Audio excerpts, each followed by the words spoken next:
أهلا ومرحبا بكم في قناة زاهد للأبراج. أهلا بيك يا امرأة برج القوس.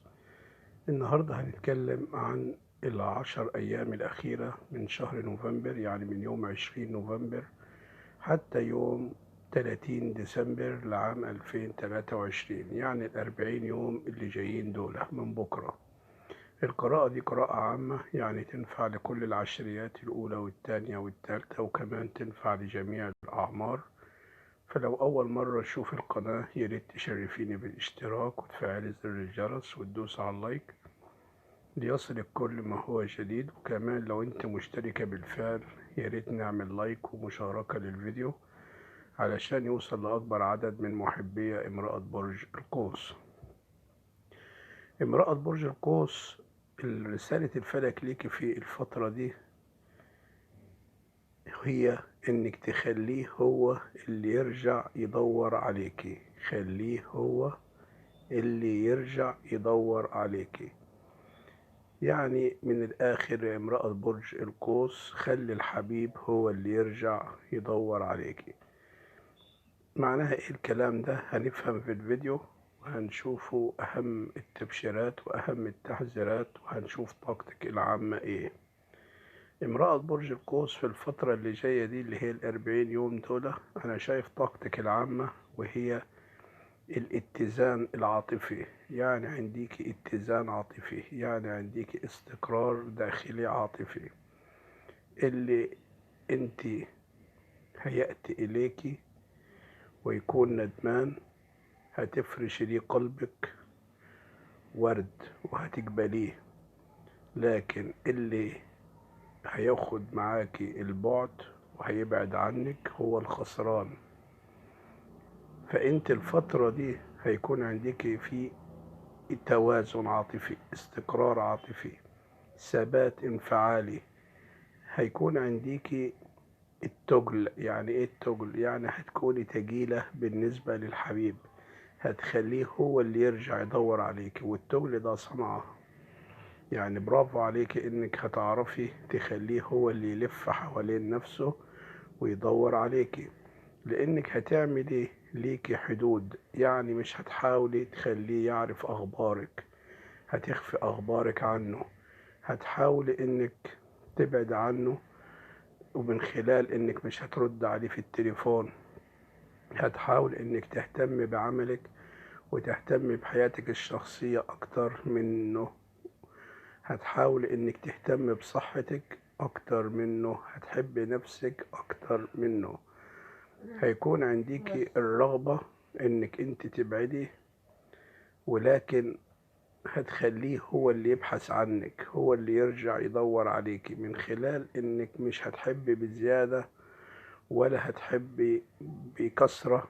لا، انت هتحبي، ولكن الحب هتحاولي انك ما تديهوش لأي حد بزيادة. يعني هيكون عندك توازن، اعتدال. اللي شاريني هشتريه واللي هيبيعني هبيعه. فهيكون عندك التجل صنعة، يعني مش هتبقي النوع اللي هو عارف انه مهما يزعلك انت هتصلحيه. مهما يزعلك ويتعبك ويستفزك، انت في الاخر انت اللي بترجع تصلحيه. لا، هيكون عنديكي رد فعل اخر المرة دي، وانك هتعملي ايه؟ لا، انت اللي هتصبري وهتتجري لغاية ما هو يرجع يتأسف ويدور عليكي ويجيب لك كمان هدية.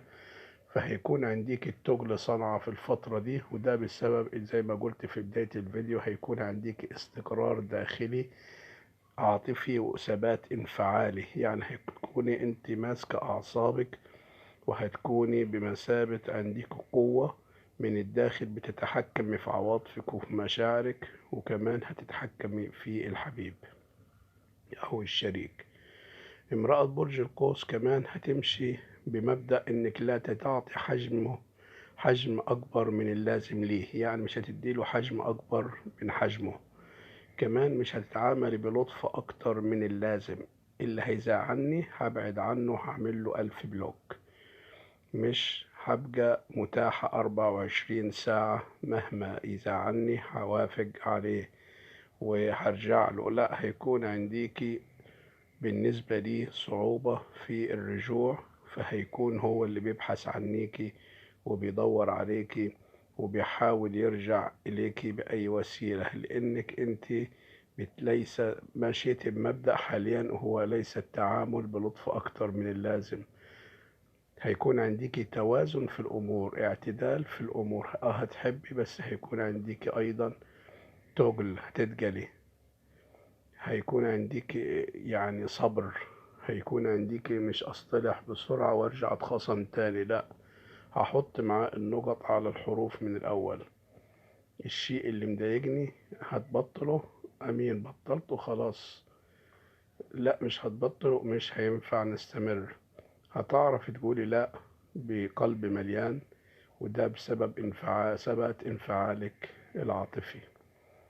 امرأة برج القوس كمان من الناحية العملية هيكون عنديكي في مال قادم بكثرة، بس انت هتصرفي لانك هتهتم بملابس هتشتريها، ممكن نقول تليفون هتشتريه، ممكن نقول سيارة هتشتريها، ممكن نقول شقة هتشتريها.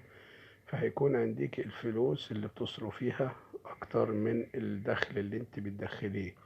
فحاول انك تظبطي موضوع المصروفات بتاعتك علشان ما يبقاش عندك اي اوفر ديون او اي شيء. كمان هيكون عندك خروج مع الأقارب والأصدقاء. كمان هيكون عندك الفترة اللي جاية دي يعني نقول بمثابة احتفال بالسنة الجديدة داخل الأسرة أو العائلة الكبيرة. فهتكون سهرة جميلة وممتازة، وهتكوني مبسوطة وفرحانة، وهتكوني لابسة لبس جديد ومستقبل العام الجديد بصفحة جديدة تبدأ فيها حياتك. وده زي ما قلت لك إن هو هيكون عام جميل بالنسبة ليكي، عام التغيير الحقيقي، عام الفرح والسعادة والسرور، وهو عام 2024.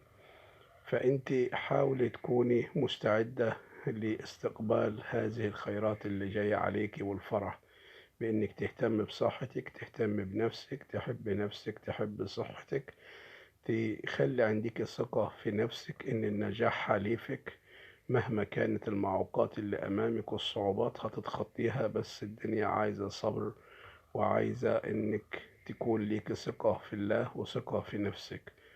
أنا مش هطول عليكي، لكن لو عجبك الفيديو البسيط ده ياريت تشرفيني بالاشتراك وتشوف تعليقاتكم أسفل الفيديو. إلى اللقاء.